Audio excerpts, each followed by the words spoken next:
Hi, just sharing a bit of a few thoughts here.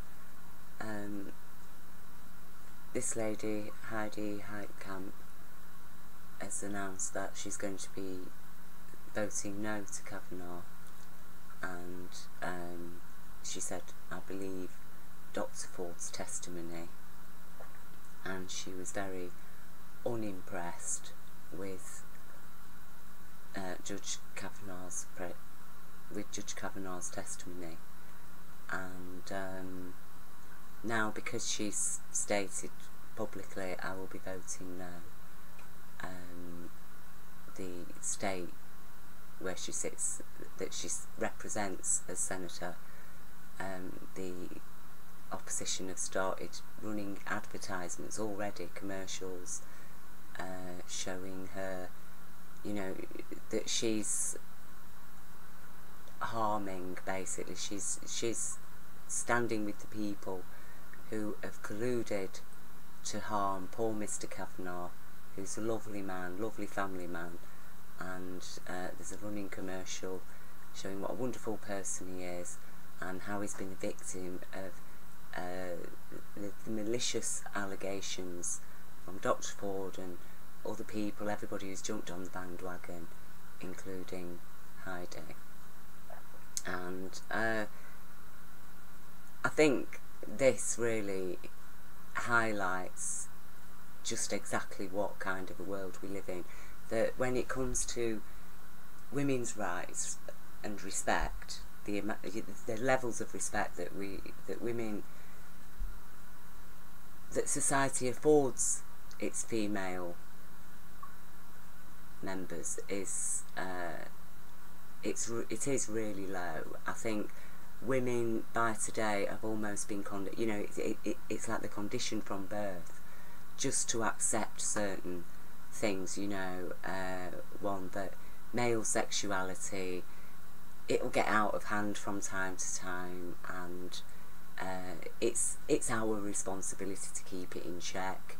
And really, you don't want to destroy a man's life and his whole career because of some slight misdemeanour that he showed towards you, when in actual fact it's a very serious thing if any human being feels that they can disrespect somebody and show no consideration for their own autonomy, choices, emotions, just because that individual wants to have a bit of fun.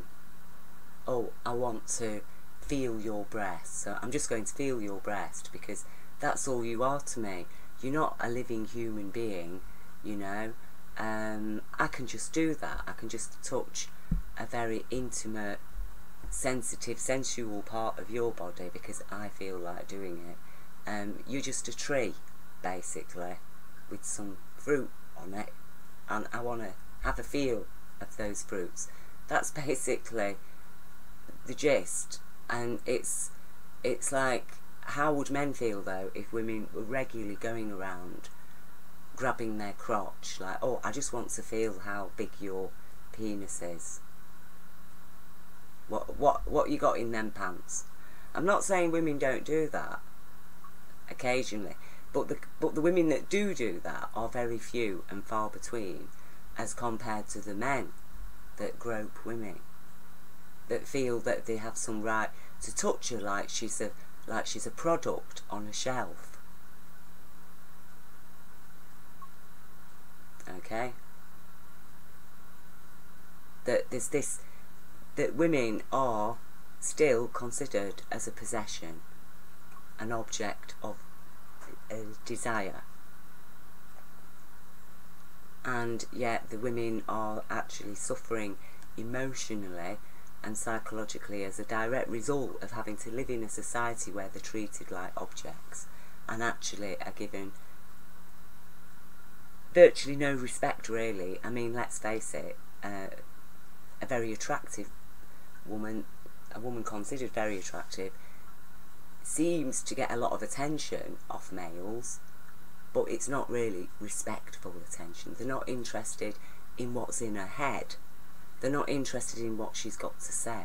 They're not interested in who she actually is. They're interested in what she looks like and what they would like to do to her, not really with her. Because, you know, women, again, are conditioned to be in this sort of vapid void when it comes to actual consciousness and doing things. You know, we're just there to be controlled by men. And some men will protect us. You know, we've got to find a man who will protect us, even if he batters us and abuses us himself. At the very least, he'll batter and abuse any other man who, you know, tries to touch. Sometimes. I mean, a lot of these men who batter and abuse women are actually cowards and would never fight with a guy, you know. That's why they beat on women. Because they've got an ego to maintain. Sadly, because that's what grows in place of the human being. And males in particular tend to have stronger egos because there's actually very little of a male in this world. You know, we're dealing with a psychopath that is claiming to represent man when actually that's not a man at all. You know, that's why a character like Jesus is so important, because he does represent the true man, a man who lives with compassion and respect and consideration and mercy and kindness. All the things that apparently, if they're in a man, according to this psychopath that's governing us, you know, then that man's a sissy. He really might as well be gay. And gays, well, they're evil, aren't they? You know, this is how it goes. This is how it goes. And I do suspect that it's that emotion that goes with a lot of gayness in men, of showing love, of showing compassion and care. And I'm not saying every gay man is by status a compassionate, caring man, but there is that element. It's a very strong element within gay men that so-called straight men are conditioned to find offensive. I mean, you know, we don't know the impact of this psychopathic male that supposedly represents man, you know, the Roman gender construct of the cold, brutal, hard, heartless male, as epitomising the strongest man, and that a weak man is somebody who loves his children and respects his wife, and you know, he would be considered a weak man according to the Roman gender construct. And so we see this power structure developing within the male world that actually oppresses males, you see. So it encourages males to stamp out kindness, caring, because, you know, you're not a man and you've got to be tough, you've got to be a bit brutish. Go on, you can do it, just do it, you can get away with it, you're a man, there's nothing she can do. You want to grope her, do it, sexually assault her. How's she going to prove it? Tell her to prove it. She goes to the police, just sit there, just lie to the police. Now, not every man is capable of doing those things or even and sitting there lying to the police, but the psychopaths are, the powerful men are. They are actually bred to do it. That's part of their education system, is facilitating this capacity to be able to keep faith with the privileges, because, you know, at the end of the day, we all know that those privileges, the wealth that's been passed down through generations, has been amassed through committing crimes against humanity. We know that. So it takes a certain type of psychology to be able to live on those upper tiers and to see the suffering below and yet feel no compassion, no responsibility for that, because you are going to live by a set of ideals, and those ideals are going to be upheld at all costs, and the whole establishment will stand together in order to uphold those ideals, even in the face of the truth. If the truth is inconvenient, you will deny it, you will try to shut it up, you will try to silence it, you will punish those who speak it, you will oppress those who know it. And the truth of the female as being an equal side of man, that male and female are equal sides of man.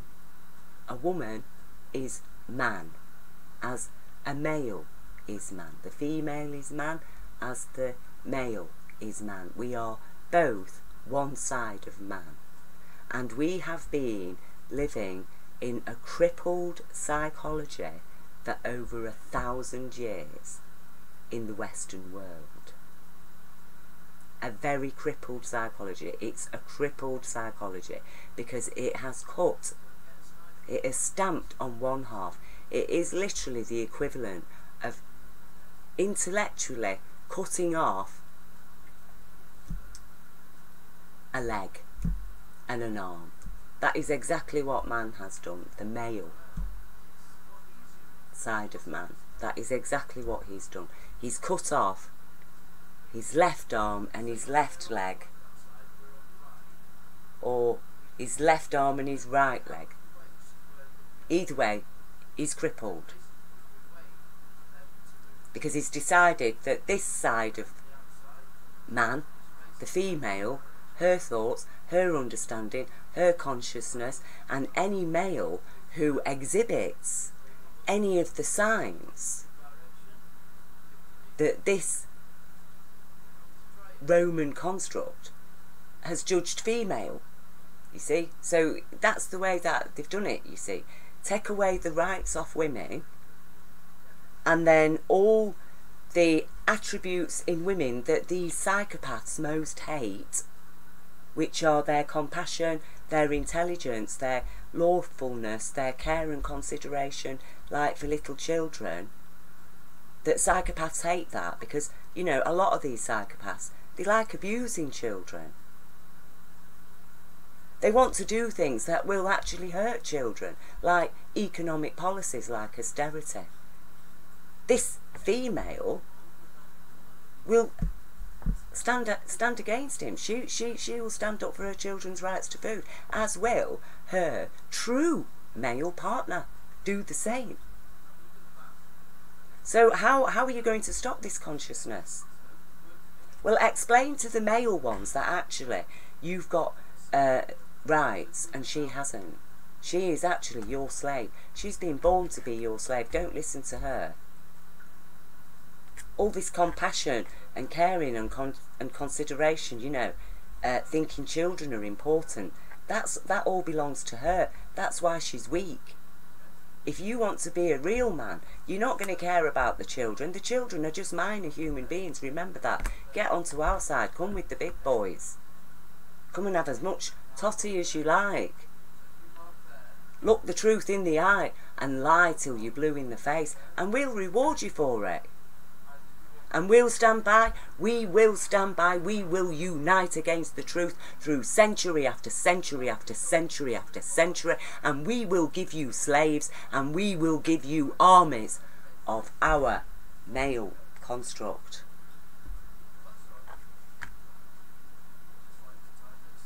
All of that is being played out today in this case of Ford versus Kavanaugh.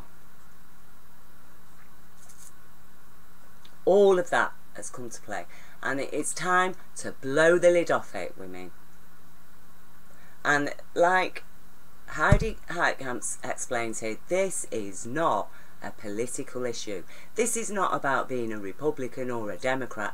This is about being a human being, and not just a female human being. It's about being part of man, a real man, not these gender constructs.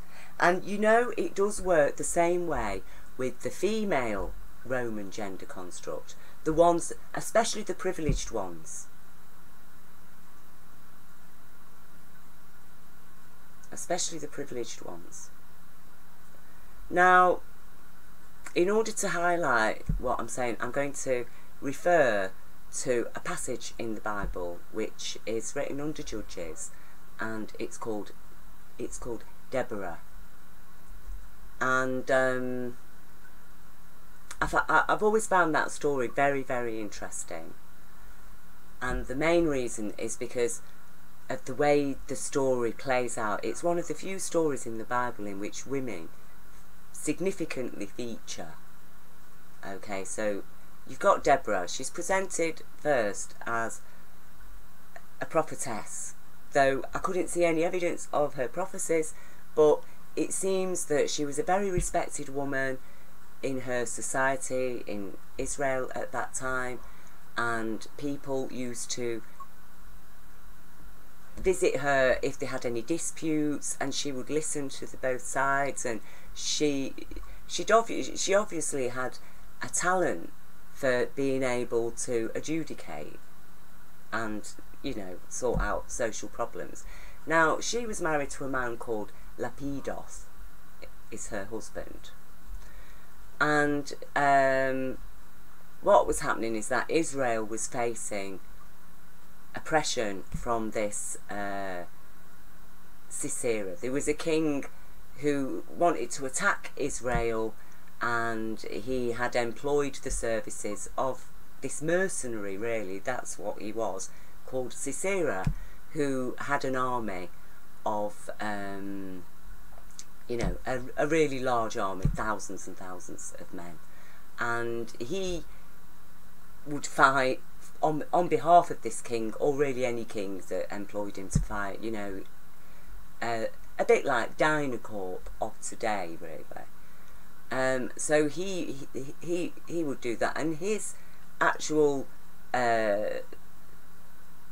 payment would come in the form of, you know, hey guys, it's going to be a big gangbang, we're going to get in, yeah, we'll fight, but those who survive, we're going to have the women to rape, we'll be able to steal their gold, we'll be able to steal their clothing, everything. It's going to be loot time for us. So that was what they got out of it. Meanwhile, the king who they were serving, what he'd get out of it may be a bit of gold, maybe a few things, but really all he wants is to oppress these people, to shut them up, so that, you know, he can then use those people as slaves and, you know, conquer their land, as it were, and become a bigger empire and become richer and more powerful.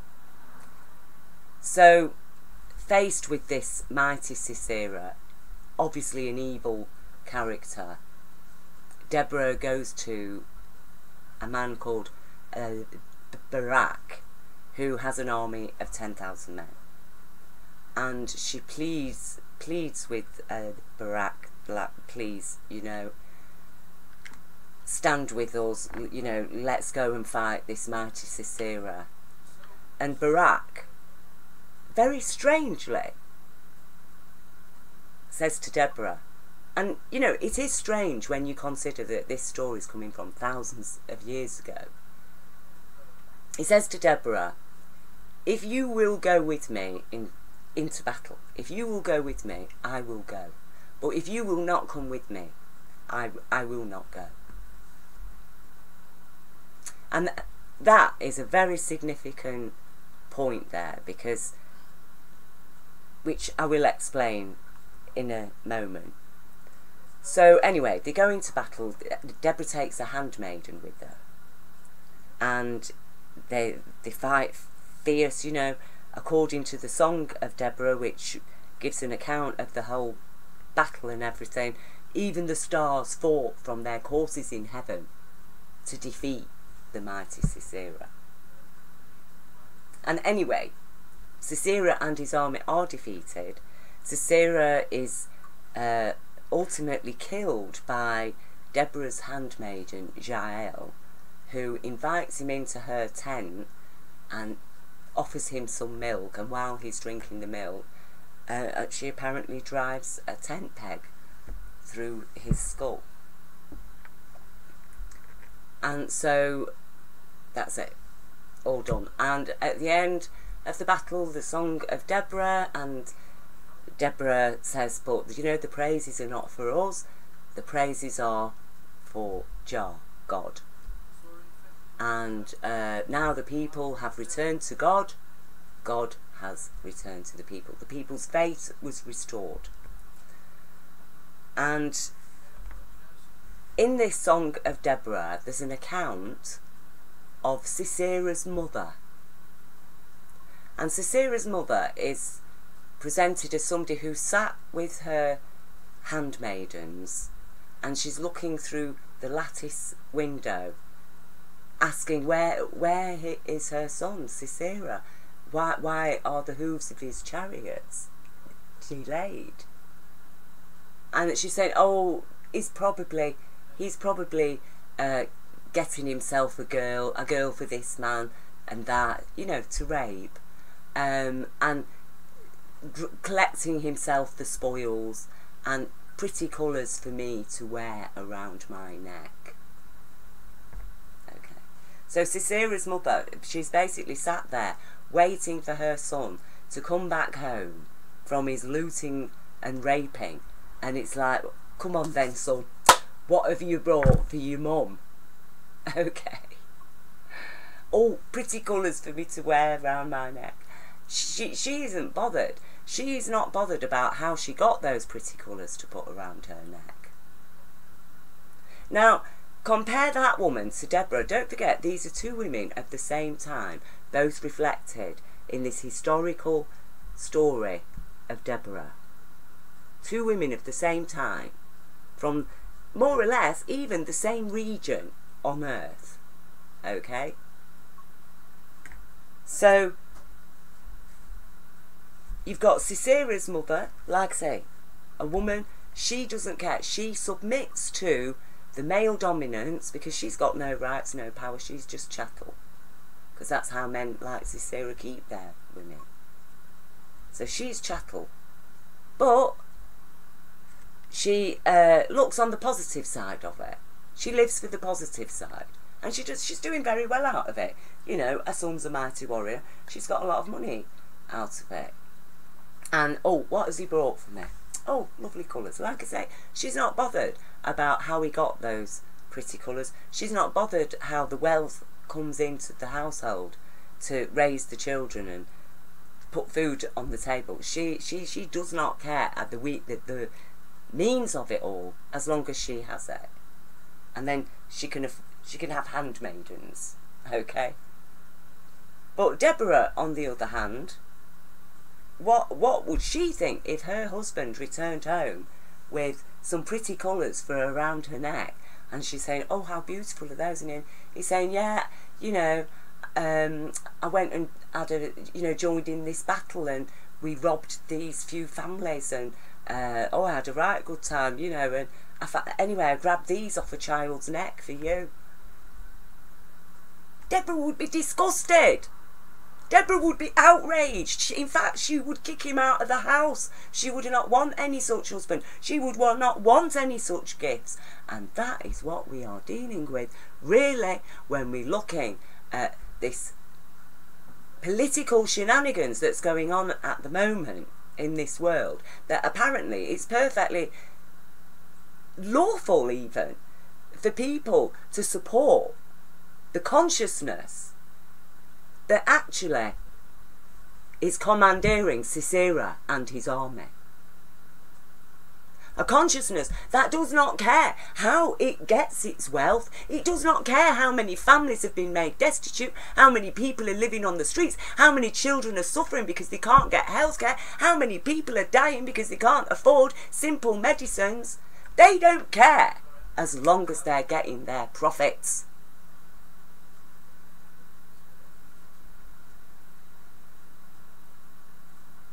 And this is what is being battered down here to this very day, is human compassion and consideration that is not solely a female, feminine thing. as Jesus personified. It is a male thing. And that is the true strength in a man.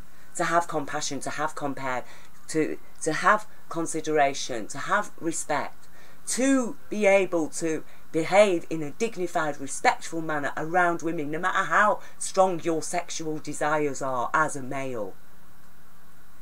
The strength is in keeping things in the right place where they belong.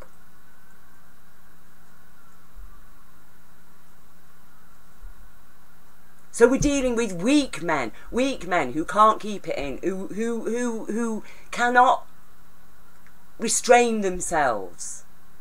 They have no power of self-governance, self-control.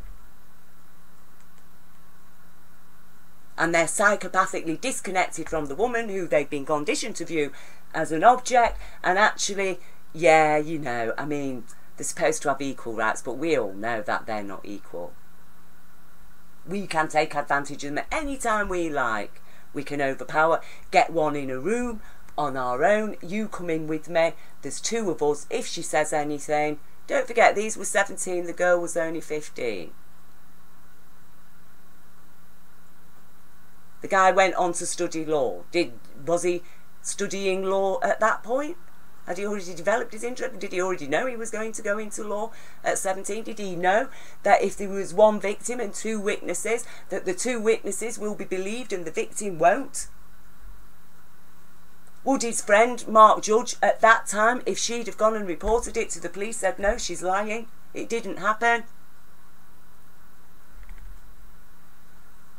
How does it work in law? I tell you, it works. Two witnesses against one. The two witnesses are believed every single time.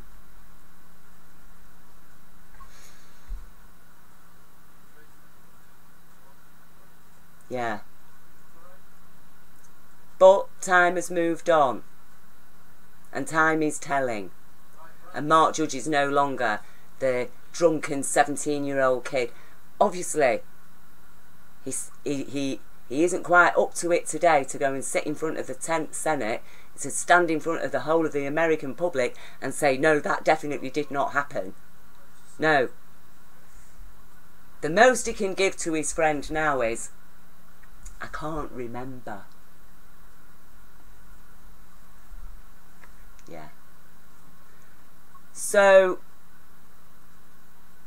you know, we've got these, sorry.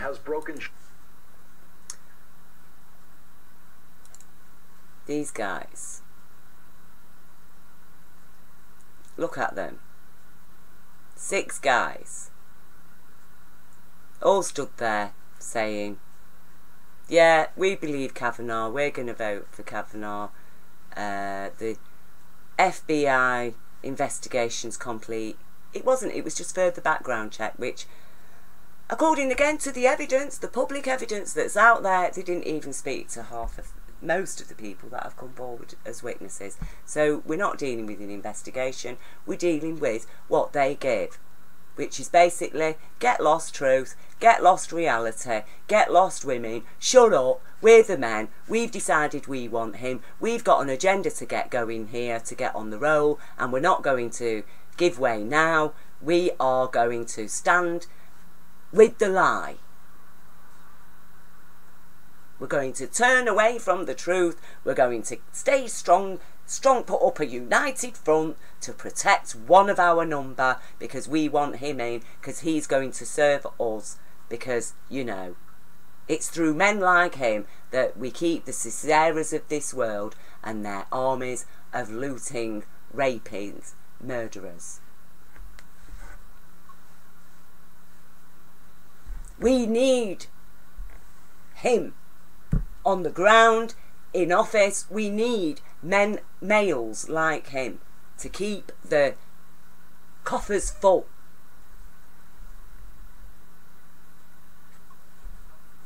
And to this such a degree that, you know, when you come down from power, when you come down from these very wealthy people, and you start getting to the urban, suburban middle classes, what you're looking at are children literally starved of their true parents, starved of their humanity. And And they're not getting luxury and wealth. No, they get to hardly spend any time with their parents because the parents are working like dogs just to pay the bloody mortgage.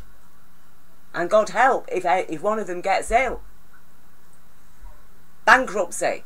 68% of bankruptcies in America, according to statistics that I read recently, are through people suddenly suffering a serious health condition.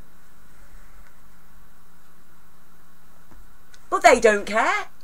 They don't care. Just keep your eyes on the machine. Keep your eyes on the screen. Keep your eyes on the TV. Keep stuffing your face with the crap that they're feeding you.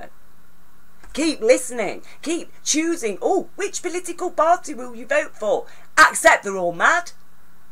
Because what true human really could even stand with the Democrats of today? When you look what they've done while they were in office. Oh, you know, Obama... All right, he is an angel compared to Trump, but he still carried through their agendas. It's just that they beg a few more concessions. Oh, well, we don't want, you know, please, let's give them a bit of health care. Oh, because, you know, you aren't going to get in power. People have had enough of you. You've pushed it too far, haven't you, Republicans? So it's time for us now. So, you know, give us our extra few crumbs. You'll give us those few crumbs, and then in a few years' time, you'll get back into office by hook or by crook. Mostly by crook. Cambridge Analytica. And you'll grab the crumbs back with knobs on, won't you? You'll pick yourself a few cherries in the process of it. And that is exactly what is happening. Because it's a downward spiral, isn't it? For the American Constitution, from the day it was written to the moment it started coming into reality. And then the moment it exploded into reality, when Kennedy hit the scene, bang, it starts to be whittled away. And the Democrats coming in and, you know, seemingly regaining a bit of ground, and then the Republicans come back in, and even the little bit of ground that the Democrats have regained is pushed right back down even further. And these men ought to be ashamed of themselves, standing behind a president who so cruelly mocked Dr. Ford after she was in tears, explaining that the worst aspect of the abuse she suffered at the hands of Kavanaugh was that they had a laugh mocking at her expense, and there was Trump doing exactly the same thing, and you men are standing by him. Shame, shame on the lot of you. But they don't care because, you know, they haven't got much time left. In fact, most of them are probably twisted and jealous of the younger generation. Did they really believe in God? Obviously not, because why would they?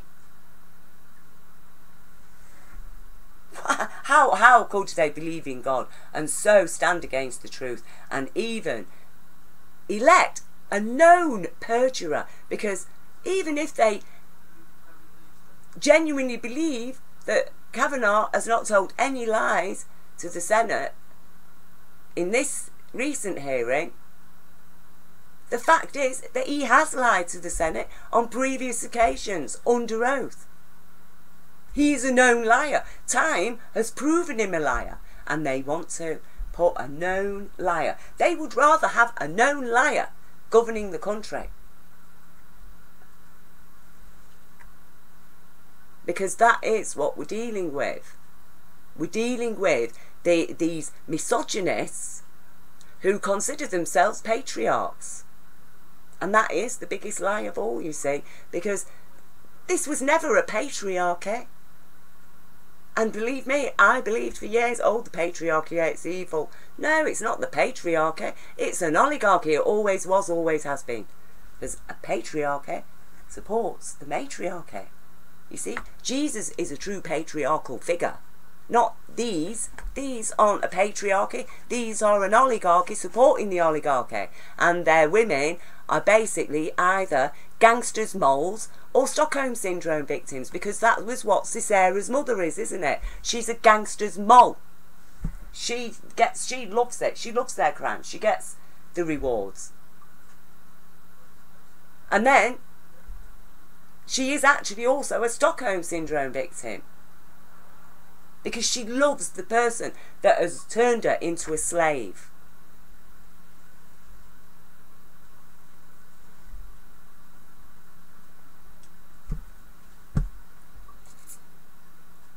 She has not failed. She's failed to stand up for her rights. She's failed to accept that she's a slave. She convinces herself she's not a slave. No, I love her. I love my man. But how does she know she loves him, really, when she doesn't really know the true person that he should be? The compassionate, kind, caring, considerate, respectful human being that a human mother with a full autonomy and rights would have raised, along with the compassionate, caring male human. As man, both of them, male and female, man, Jesus, son of man. No, these people, being a man isn't enough for them. They need to be gods, don't they? But they are nothing like God.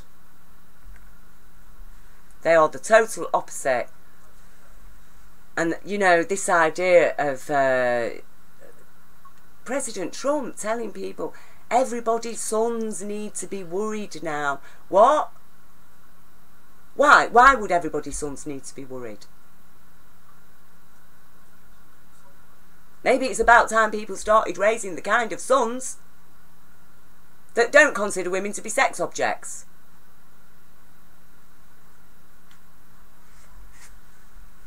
Maybe it's time we started raising the kind of daughters that will speak out and will be believed.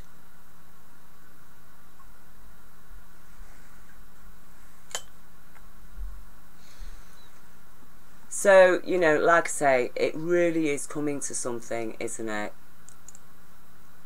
When this lady here, you know, she's going to be apparently lose her seat in the Senate because she believes the testimony of Dr. Ford. She believes her testimony. She's seen the evidence. She accepts the therapist evidence in the same way that most courts today accept a medical doctor's evidence of physical injuries. She accepts the therapist report of the psychological and emotional injuries. You see, and this is what it's about.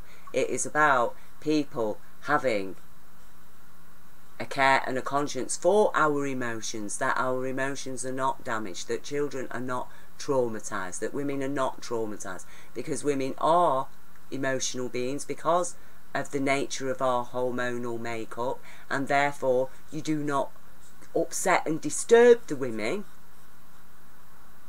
They need peace and calm.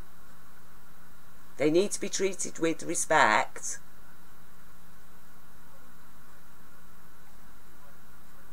And it is a very serious crime to disturb a young girl. And that does damage her for the rest of her life.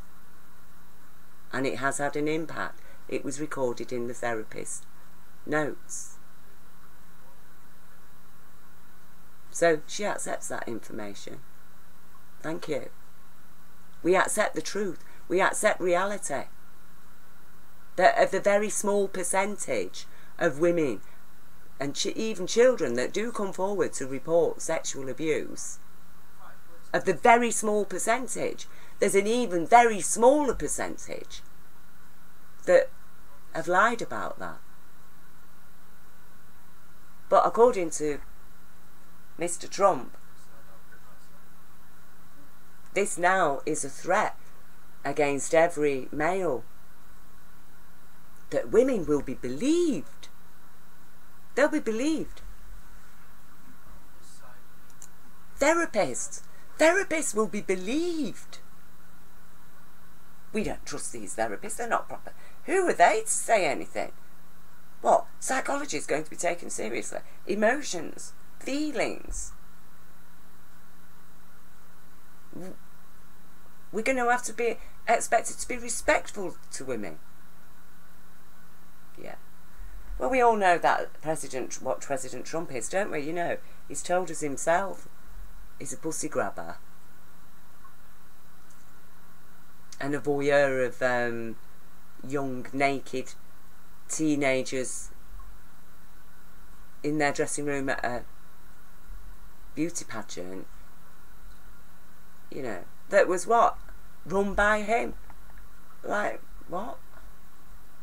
So, wait a minute, Trump. 1 minute you're building casinos and hotels and stuff, and the next minute you're running a beauty pageant for young teenage girls. Oh, and you just happen to give yourself the right to go and step in their dressing room while they're getting changed into the swimwear section. Seriously, and America you didn't even pick up on that. That why is it that this multi-billionaire business builder in construction guy, next minute is like running a beauty pageant that he's personally managing? Oh no, come on, it's just, you know, wake up. And this is what I mean about how conditioned women are, how conditioned women are. You see, me, I've been fighting against this since I was blooming 5 years old, growing up in my household.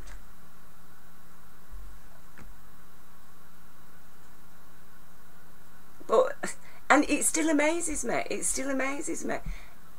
I am full of incredulity that at the extent to which women would rather oppress and attack the other women. You know, even their own daughters. My own mother tried to oppress me and shut me up. My aunties, the same. They gather together. Ooh, shut up, shut up. You're lying, or it's your fault, or, oh, do you know you could go to prison if you keep saying that? You'll get put in care. No, oh my gosh, that's so awful. How long has this been going on for? No help. Social services, you tell them, oh, well, we think that you need to rebuild a relationship with him, Rob.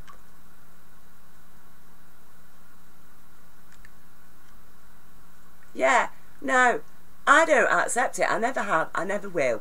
And it is about time now that women, we do need to stand up. We need to stand up for our Mother Earth, because she is suffering.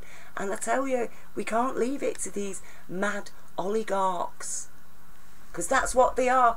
Even they believe that they're a paternity. They're not. They're not even a fraternity, because that's not brothers.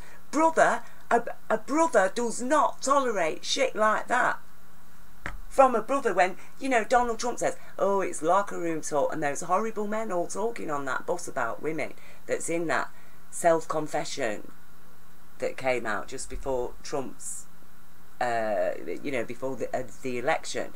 And it's like, what kind of horrible men? Oh yeah, Kavanaugh, he would have fit well on that bus, wouldn't he?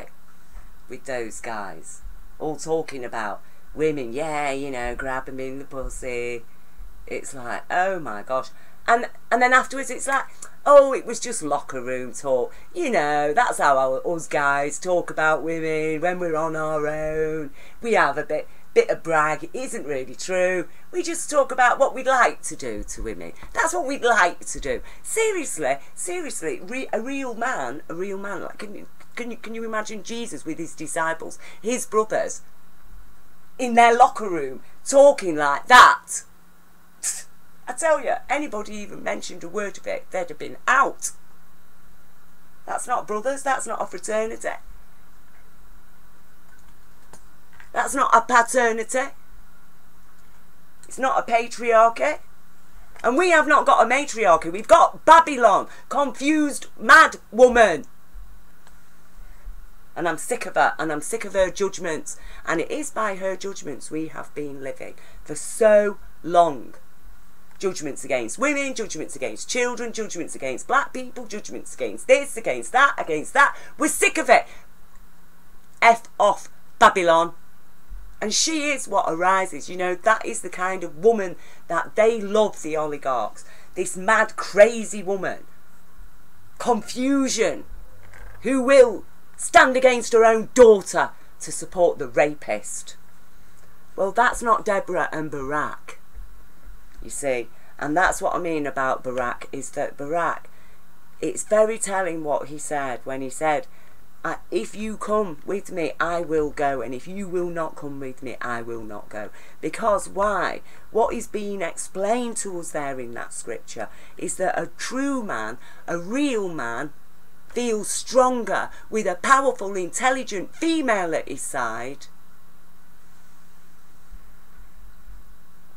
And that's why they won. And that's why humanity is today losing.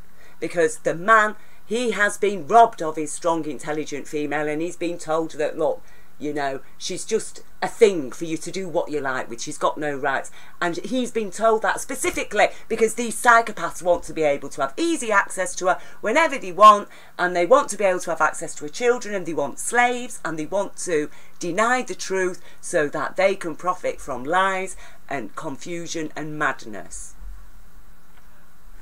That is what is going on. And I speak as one informed by universal light being confirmed. Everything that I've explained to you has been confirmed by universal golden light being.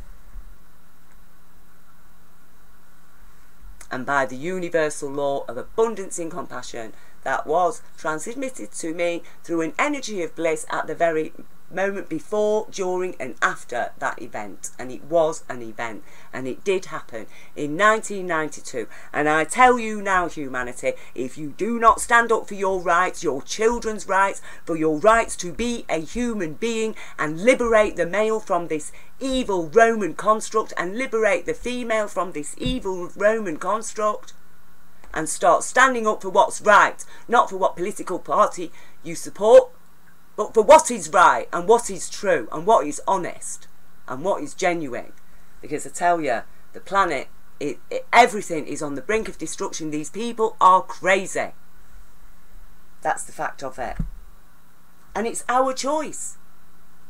And to all these people who are hankering after fulfilling of revelations, go away. Go and read the people of Nineveh. That's what you do to an evil prophecy like Revelations that talks about killing off how much of our planet, how many people, what kind of a people want that fulfilled. The people of Nineveh didn't, so they didn't fulfill it. That revelation, that prophecy is what people get when they just ignore the truth. That's what you get when you put your faith in a bunch of oligarchs who will create such a world that this lady will lose her seat at the Senate for standing by a victim of crime.